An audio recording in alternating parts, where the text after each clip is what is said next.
Hello అండి. Welcome to నవలా హృదయం. వసంత శిశిరం వసంత శిశిరం. సౌమ్య, బలరాం భవానీల కన్నబిడ్డ కాదని వారితో చెబుతాడు రాజేంద్రవర్మ. అది విన్న భవానీ తట్టుకోలేక నేలమీద పడిపోతే షాక్ నుండి తేరుకుంటూ, ఏం మాట్లాడుతున్నారు నాన్నగారు మీరు? సౌమ్య మా రక్తం పంచుకొని పుట్టిన బిడ్డ, లేకలేక పుట్టిన బిడ్డ అని మీరే కదా తను పుట్టినప్పుడు మొదటగా ఎత్తుకున్నారు. ఇప్పుడు ఇలా అంటున్నారేంటి అని ప్రశ్నించాడు బలరాం.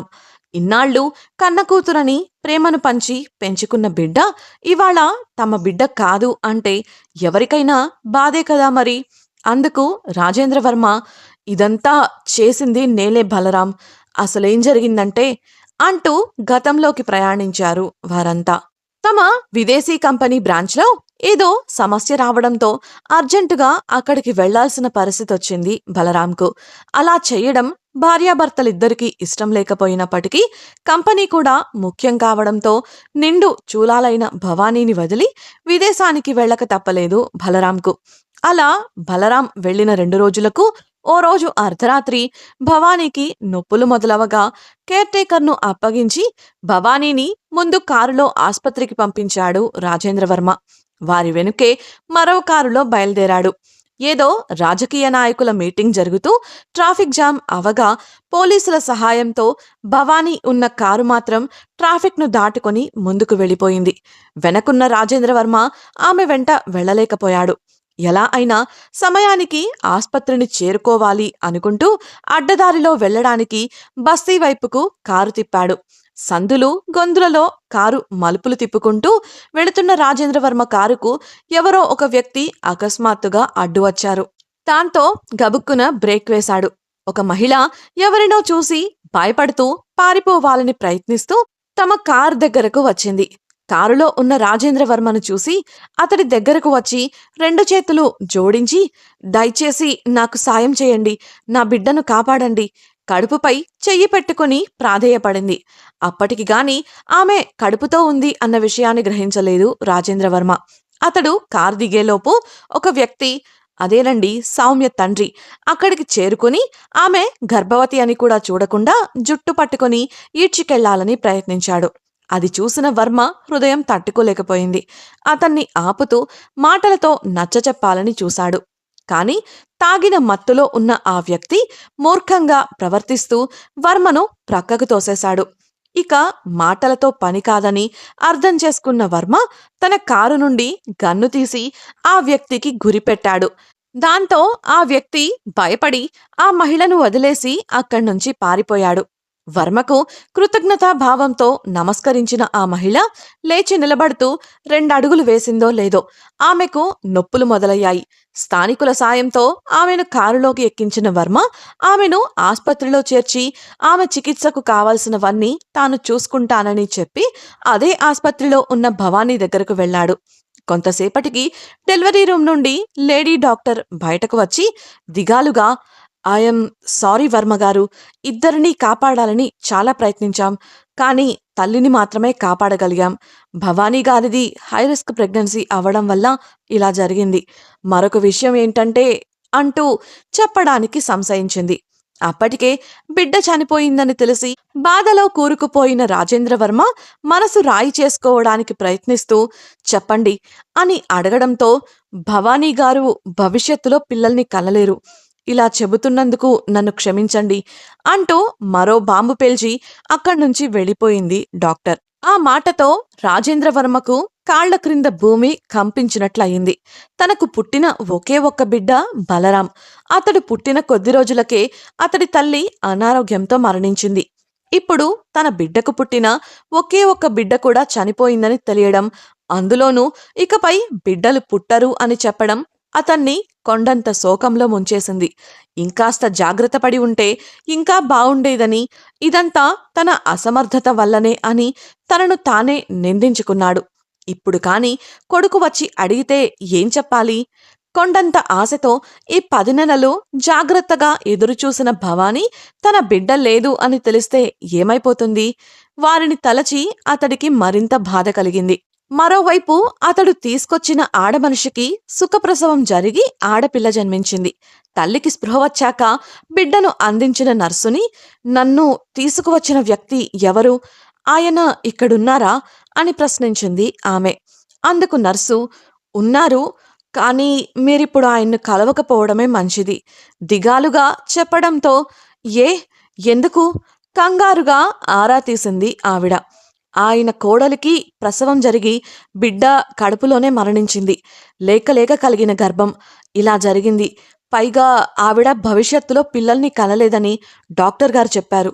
అందువల్ల ఆయన బాధలో మునిగిపోయారు. స్పృహ వచ్చాక ఆ తల్లి ఈ వార్త విని ఎలా తట్టుకుంటుందో ఏంటో, ఆ దేవుడే ధైర్యాన్నివ్వాలి చెప్పి బయటకు వెళ్ళిపోయింది నర్స్. తనకు ఇంతటి సాయం చేసిన మనిషికి ఇటువంటి కష్టం రావడంతో బాధపడింది ఆవిడ. ఒడిలో పాలు తాగుతున్న చంటి బిడ్డను చూసి ఓ నిర్ణయానికి వచ్చింది. విఐపి సెక్షన్ కారిడార్లో బాధపడుతూ కూర్చున్న రాజేంద్రవర్మ దగ్గరకు వెళ్ళి, అయ్యా అని పిలిచింది. రాజేంద్రవర్మ కన్నీళ్లు తుడిచేస్తూ లేచి, ఆడపిల్ల పుట్టిందటగా, మహాలక్ష్మి అంటూ నవ్వి తన మెడలో ఉన్న బంగారు గొలుసును పాప మెడలో వేశాడు. అంతటి దుఃఖంలోనూ అతడు చూపిస్తున్న ఔదార్యానికి ఆమె మనసు చలించిపోయింది. పాపను అతడి చేతుల్లోకి ఇస్తూ, నర్సు చెప్పిందయ్యా, 10 నెలలు మోసిన కన్నబిడ్డ లేదని తెలిస్తే ఏ తల్లి మనసు తట్టుకోలేదయ్యా. మీకు అభ్యంతరం లేకపోతే ఈ బిడ్డను ఆ తల్లి బిడ్డగా పెంచుకోండి కన్నీళ్లతో చెప్పింది. ఆ ఆలోచనకు రాజేంద్రకు కూడా క్షణం పాటు సంతోషం కలిగింది. అంతలోనే తన కోడలి బాధను తగ్గించడానికి, మరో తల్లికి కడుపుకోత కలిగించడానికి మనసు రాలేదు. నీవు కూడా తల్లివే తల్లి, ఇలాంటి నిర్ణయం తీసుకోవడానికి నీ మనసు గొప్పది, కానీ నా కోడల్ని సంతోషపెట్టడానికి నిన్ను బాధ పెట్టలేను అంటూ బిడ్డను తిరిగి ఇవ్వబోయాడు. అందుకు ఆమె నిరాకరిస్తూ, ఇందులో నా స్వార్థం కూడా ఉందయ్యా.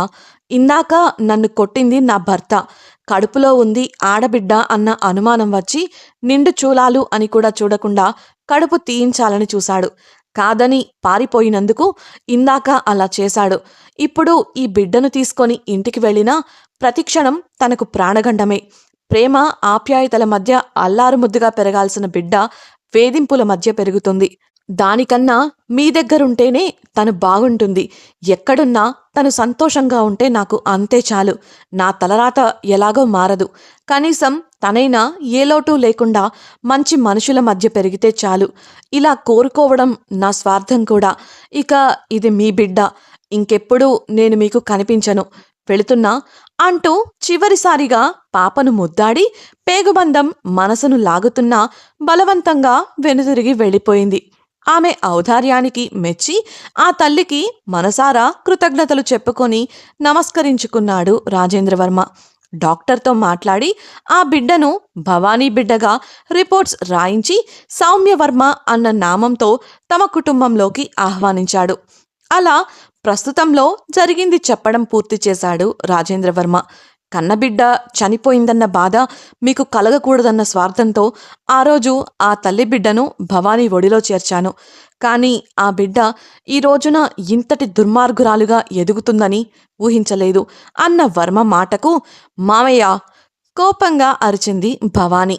నీకు ఈ విషయం బాధాకరంగానే ఉంటుంది తల్లి, కానీ ఇదే వాస్తవం. ఆ తల్లి కష్టం కొంతైనా తీర్చాలని ఆమె భర్తపై గృహహింస కేసు పెట్టించి జైలులో పెట్టించాను. వాడు తిరిగి వచ్చాక మారకపోగా ఆ తల్లి తన కొడుకుతో కలిసి ఆత్మహత్య చేసుకునేలా చేశాడు. సౌమ్య గురించి తెలుసుకొని వచ్చి సౌమ్యను కలిశాడు కూడా. కానీ సౌమ్య ఏం చేసిందో తెలుసా? విషం పెట్టి అతని ప్రాణాలు తీసింది వివరించాడు వర్మ. ఆ భార్యాభర్తలు విస్తుపోయి చూస్తుంటే తనలా చేసినప్పుడు తన వయసు 10 సంవత్సరాలు. ఈ విషయం తను చెప్పే వరకు కూడా నాకు తెలీదు. నన్ను సౌమ్యను అడ్డు పెట్టుకొని డబ్బు అడుగుతాను అన్నాడట. ఇవ్వకపోతే ఏం చేస్తావు అని సౌమ్య అడిగితే నిన్ను తీసుకొని వెళ్ళిపోతా అన్నాడట.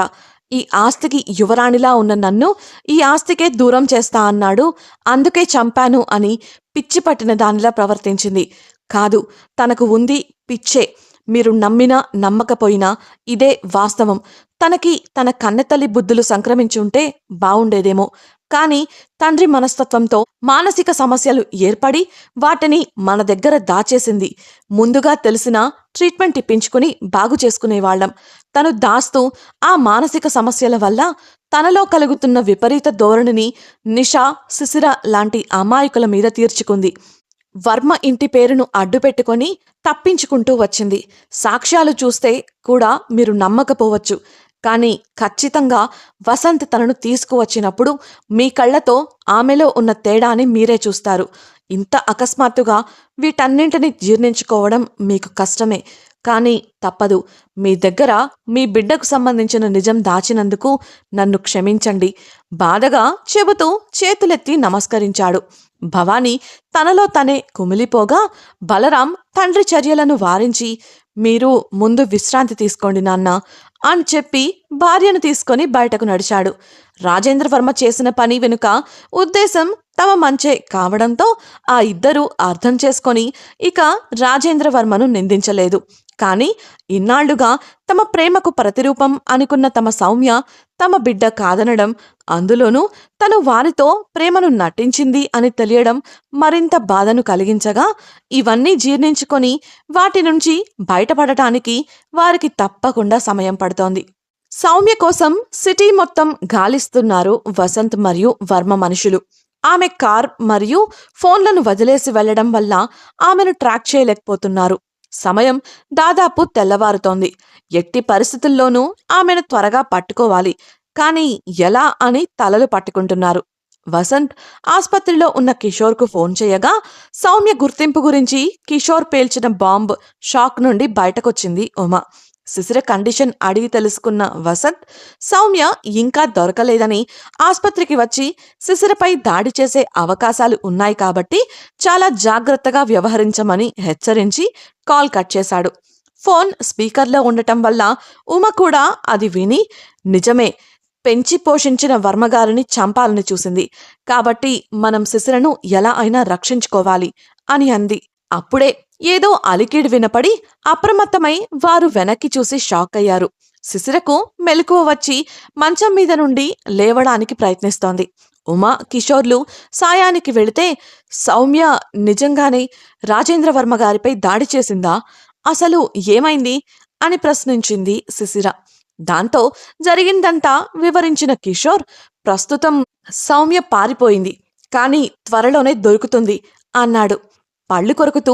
నాకు డౌటే, దాని దగ్గర ఎటువంటి ఫోన్ లేదు ట్రాక్ చేయడానికి, అది మహా ముదురు కాబట్టి సీసీ కెమెరాలకు దొరకకుండా ఖచ్చితంగా జాగ్రత్త పడుతోంది. మరి ఇంకెలా దొరుకుతుంది విసుక్కుంది ఉమ. అందుకు క్షణం పాటు ఆలోచించిన శిశిర ఇచ్చిన సలహాకు ఆ ఇద్దరి కళ్ళు మెరిశాయి. ఇంతకీ శిశిర ఇచ్చిన సలహా ఏంటి? మళ్ళీ సౌమ్యను పట్టుకోడానికి తనను తాను ఎరగా మార్చుకోనుందా శిశిర? సౌమ్య దొరుకుతుందా? బలరాం, భవానీలు ఆమె విషయంగా నిజాలు నమ్ముతారా? వసంతను శిశిర క్షమిస్తుందా? అసలు అనిరుద్ధ్ ఎక్కడా తెలుసుకోవాలనుకుంటున్నారా? అయితే ఛానల్ను సబ్స్క్రైబ్ చేసి వసంత శిశిరం నెక్స్ట్ పార్ట్ వినేయండి.